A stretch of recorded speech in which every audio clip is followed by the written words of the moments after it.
Salut, c'est Trado, je suis content de vous retrouver pour la mise à jour de l'analyse technique du CAC 40 et reprise haussière 0,80%. Semble-t-il, les investisseurs parient sur une bonne nouvelle pour l'inflation américaine ce jeudi et peut-être prennent-ils déjà un coup d'avance par rapport à l'explosion haussière qui pourrait faire suite à des chiffres rassurants, on verra, mais pour l'instant, et c'est important parce que vous voyez, on avait un rami baissier hier, j'avais expliqué que c'était pas un signal baissier fort, et effectivement, vous voyez, le rami baissier porte mal son nom, en ce sens que statistiquement, c'est plus un signe d'indécision qu'un signe de baisse.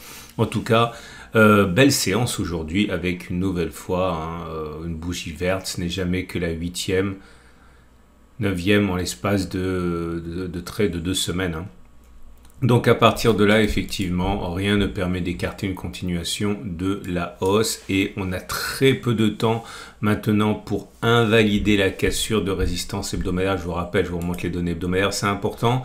Et vous voyez cette bougie grise là, enfin dans cette zone grise, cette résistance hebdomadaire qui a été cassée de fort belle manière, c'était donc la semaine dernière, a été normalement la raison d'une inversion de polarité, donc la résistance hebdomadaire devenant support. Néanmoins, j'ai tendance pour les résistances et les supports importants d'attendre une bougie supplémentaire de confirmation. Et là, on est vraiment bien parti pour l'avoir, cette bougie de confirmation. Disons que, à moins d'une très mauvaise nouvelle au niveau de l'inflation et une perte vraiment importante maintenant, voilà, on parle de 3,5% pour revenir en dessous. On voit pas trop comment cette résistance hebdomadaire pourrait ne pas devenir un support. Donc bon, à suivre de près, on sait jamais, on verra, mais pour l'instant c'est bien parti pour les haussiers. Et également à noter que c'est important parce que si elle devient support, eh bien, si une consolidation, ce sera une zone d'achat statistiquement. On enchaîne avec les autres éléments de chandelier japonais. Alors, on avait déjà dit que Aiki Nashi était demeuré positif parce que ça tient compte de la bougie précédente et ce qui se passe aujourd'hui est de nature à renforcer cela. Donc c'est bien un retour des bougies vertes sans mèche basse et toujours avec l'idée qu'il est plus probable avec des bougies comme ça que l'on continue de monter plutôt qu'en effet les plus hauts. Confirmation du Three-Line Break qui ajoute encore un bloc, là ce n'est jamais que le 4e, mais ça on le sait, j'avais déjà dit, sauf si vous êtes nouveau dans mon format, vous savez très bien que quand on inscrit un bloc vert, généralement c'est rarement un seul bloc vert que l'on inscrit, généralement il y en a plusieurs. Et comme vous pouvez le voir, c'est le cas absolument ici, on revient sur les éléments techniques et la moyenne mobile à cette période plus que jamais est ascendante, on est au-dessus, donc la moyenne mobile à 7 jours est ascendante et donc la tendance immédiate elle est haussière, la moyenne mobile à 20 jours elle est ascendante et on est en dessus, donc ça veut dire que la tendance générale est haussière, la tendance de fond est haussière et la tendance de long terme est haussière. Et elle est bien basse la M200, donc pas de doute, elle est haussière. Et puis ce sur quoi j'aimerais m'appesantir aujourd'hui, c'est les Bollinger. Oui encore, parce que de toute façon il y a tellement peu de signaux techniques maintenant à débusquer, tout est haussier qu'on ne peut pas vraiment faire sans les bandes de Bollinger qui continuent à donner des signaux. Alors, ce que j'aimerais tester aujourd'hui avec vous, c'est c'est une variante de ce que j'ai fait hier, mais bon, encore une fois, je fais avec ce que j'ai aujourd'hui, c'est les bandes de Bollinger qui permettent de backtester quelque chose. Regardez, on a fait un T1. Un T1, c'est une clôture au-dessus de la Bollinger supérieure. Et hier, j'avais backtesté ce qui se passait lorsque l'on réintégrait les bandes de Bollinger. Je vous invite à regarder la vidéo d'hier. Là, je vais simplement regarder si, suite à une sortie hors des Bollinger, donc un T1 ici, là, comme ça, si on peut gagner de l'argent avec une stratégie qui consisterait à acheter en mettant un stop de protection sur la Bollinger inférieure à ce niveau-là, en pourcentage. Okay, et on va voir si on peut faire d'abord la même distance mais vers le haut, voire 2 fois la même distance vers le haut, ou si on va aller chercher ce niveau de stop de protection. C'est voisin de ce qu'on a fait hier, mais c'est pas la même chose, puisqu'hier on a regardé ce qui se passait lorsqu'on réintégrait les bandes de Bollinger uniquement. Donc on va prendre un exemple qui a bien fonctionné, pas celui-là, on va prendre celui-là, voilà. Parce que c'est 2 pouces verts. Alors 2 pouces verts, pourquoi? Parce que si on prend un achat au moment où on est sorti de la bande de Bollinger et qu'on met un stop de protection à 4,40, eh bien on voit qu'on a fait beaucoup plus. On a fait jusqu'à 9,77. Donc autrement dit, on a fait une fois la distance au stop de protection, 2 fois la distance au stop de protection. On a touché le stop de protection en fait que très tardivement ici. Vous voyez, mais on avait déjà fait 2 fois l'objectif, hein, donc c'est pour ça qu'il y a 2 pouces verts.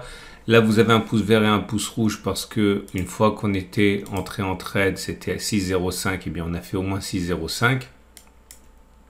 On a fait 7,13, mais on n'a pas fait 2 fois 6,05 avant de déclencher sur le stop de protection ici, hein. Donc c'est pour ça. Des fois, c'est la Bérésina, comme ici. Vous voyez, là, on n'a rien fait de tout ça. On est rentré en trade ici. On devait faire au moins 6,80. On n'a rien fait de ça. On a été déclenché sur le stop de protection. Et une dernière chose, ici, vous n'avez qu'un seul pouce parce que on ne connaît pas l'histoire, le bilan final, hein, puisque comme vous pouvez le voir, il fallait faire au moins 9,56, on les a fait, on est à 11,14, mais on ne sait pas si on va faire 2 fois 9,56. Pour l'instant, on n'a pas déclenché le stop de protection, donc on n'est pas capable de faire un échec ou un succès. Donc vous voyez, c'est très simple, mais parfois très simple. Alors des fois, regardez, ça se joue vraiment un peu de choses. Je l'ai encerclé parce que c'est, enfin, j'ai mis un encadré puisque ça s'est vraiment pas joué à grand chose, mais on n'a pas été déclenché ici. Vous voyez, on est rentré sur ce point-là. Le stop de protection à 3,70, on a fait 3,68. Mais on n'a pas déclenché le stop de protection, donc c'est bien un succès.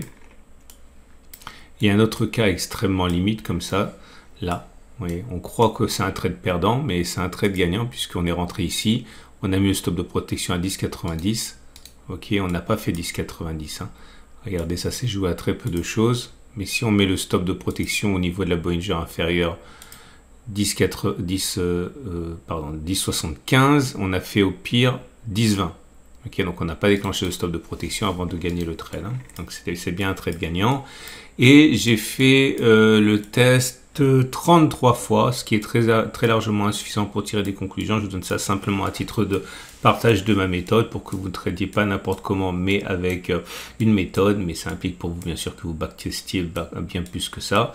C'est juste un partage de méthode et pas un conseil. Et au bout de 33 occurrences, peut-on viser bien 8,78, c'est-à-dire ça nous amènerait oui, au-delà de la récence trimestrielle, hein, excusez du peu. Non, je raconte des bêtises. Le signal a été donné ici. Donc, est-ce qu'on peut viser 7,24, ce qui nous amène dans la résistance trimestrielle, hein, ça fait sens. Eh bien, au regard du test qu'on a effectué, ça a fonctionné 22 fois, ça a échoué 11 fois.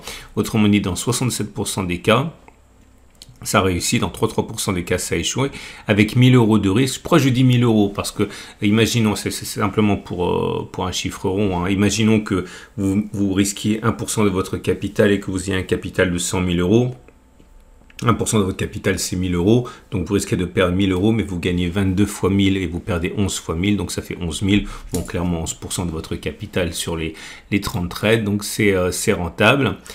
Et si vous visez 2 fois le stop de protection, c'est-à-dire, j'ai vraiment pas très bonne mémoire, ça veut dire 7,24 fois 2, donc 14,48, eh bien ça fonctionne 18 fois, ça échoue 14 fois, donc 56% de succès, donc c'est valable, et on gagne en plus 36, 18 fois 2, 36, on perd 14 fois 1000, donc ça fait 20 000, donc c'est un setup qui est super rentable. Malheureusement, ça n'a aucune validité scientifique parce que j'ai fait que 30 occurrences, mais ça vous invite à aller de l'avant. Donc voilà, on peut envisager de faire les deux, et c'est très intéressant parce que ça laisse quand même un potentiel assez intéressant, en particulier si à un moment il y a une attaque baissière et qu'on revient sur ce niveau-là, ok, vous auriez un ratio gain-risque encore plus intéressant.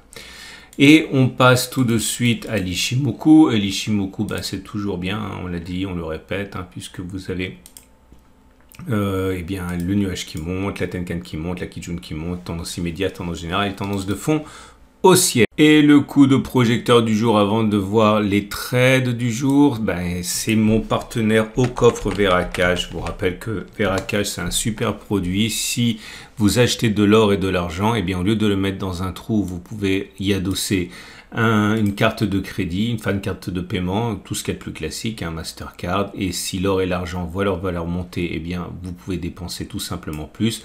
Je vous rappelle que l'or et l'argent ont fait une belle année, hein, ils ont bien joué leur rôle de valeur refuge en 2022, et en particulier, regardez comme l'argent a récemment explosé. C'est pas un conseil, pas du tout, hein, je vous dis simplement, c'est du factuel. Si on prend l'argent libellé en euros, hein, puisque nous sommes européens, et vous voyez qu'en l'espace de même pas 3 mois, depuis la dernière zone d'accumulation rationnelle qui était là, l'argent a pris depuis les plus bas 24% hein, avant de revenir à un petit plus 18%, mais là on parle simplement de voilà depuis mi-octobre. Hein. Et pour l'or, belle progression aussi. Donc vous pouvez acheter de l'or et de l'argent avec Veracash et ensuite éventuellement y adosser une Mastercard, et vous pouvez également acheter directement de l'or avec mon partenaire au coffre. Alors l'avantage de coffre, c'est que déjà c'est le leader de l'achat d'or et d'argent en ligne, et puis vous pouvez donc à partir de là vous le faire livrer ou le mettre en coffre hors du système bancaire si vous vous méfiez un petit peu de ce qui pourrait se passer. Bon voilà, c'est des produits, j'ai moi-même un compte au coffre hein, depuis des années. Et on passe donc au trait. Vous avez des informations juste en dessous de la vidéo, n'hésitez pas à cliquer dessus et visiter, c'est un sponsor. Et donc à partir de là on arrive à notre trade du jour. Si vous avez envie d'acheter, vous pouvez faire ce dont j'ai parlé au niveau de la des bandes de Bollinger. Attention néanmoins, puisqu'on s'y prend un petit peu tard, pas beaucoup plus tard, hein, mais bon, on est quand même 0,9% au-dessus du signal. Donc, bon, si vous voulez être gourmand, vous pouvez attendre que ça consolide un petit peu, vous aurez un meilleur ratio gain-risque. Maintenant, si vous voulez spéculer à la baisse, moi je pense toujours qu'on est mûr pour une correction. Le problème, c'est que ça peut arriver n'importe quand. Pour l'instant, vous le savez, je suis quand même bien placé pour savoir que la hausse est violente. Moi, j'ai rentré un demi-risque ici, ok, j'ai mon stop de protection très large là, j'ai déjà dit, hein, si j'ai un signal baissier fort, je rentrerai mon deuxième demi-risque pour atteindre 0,5% de risque sur mon capital. Si ça ne se produit pas, je sortirai automatiquement aux alentours de 7100 et quelques, hein, et puis j'aurai perdu 0,5% de mon capital. C'est comme ça, c'est pas bien grave, mais en tout cas, vous pouvez vous dire que c'est le bon moment de spéculer à la baisse avec un stop de protection quand même assez large. C'est pas un conseil, surtout que les marchés sont très en forme, et demain on risque d'avoir beaucoup de mouvements. Si les chiffres sont excellents au niveau de l'inflation, on peut avoir une explosion haussière aussi. Hein. Donc c'est vraiment, voilà, je vous en parle par intégrité et pas vous donner mon avis, donc à l'achat et à la vente, mais il faut savoir quand même que, voilà, actuellement les marchés, on va dire, sont bien orientés. Je vous souhaite une excellente journée. Et vous avez une vidéo à la fin d'ailleurs pour regarder les dernières news sur l'or et sur l'argent, parce que si vous commencez à investir sur l'or et sur l'argent, autant le faire bien et faire le tour des actualités. C'est ce que je fais 2 fois par semaine avec le format sur l'or. Je vous dis à demain pour la mise à jour.